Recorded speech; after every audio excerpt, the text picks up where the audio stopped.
Chers amis, bonjour, je refais des vidéos. Je vais vous parler de mon livre sur l'autorité. Parce que j'ai entendu ce matin aux informations que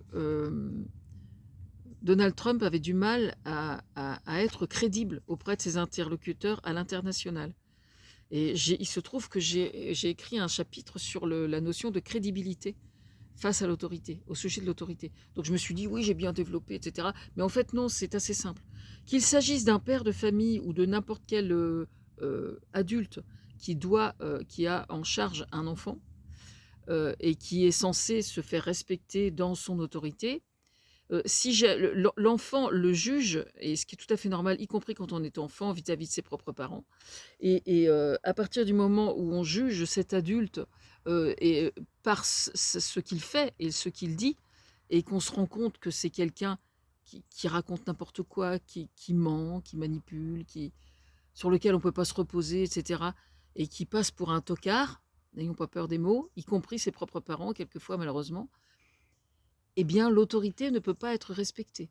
C'est très exactement ce qui se passe avec Donald Trump aujourd'hui. C'est-à-dire que Donald Trump, à l'international, prend tout le monde pour des cons, mais vraiment, je veux dire, il est incapable d'éprouver du respect et de l'admiration vis-à-vis de quelqu'un. Non, non.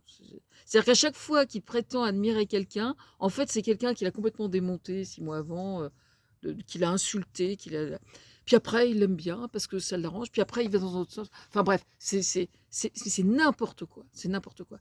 Donc évidemment, du coup, bah, il perd toute crédibilité parce que c'est un tocard, un vrai, et ça se sait.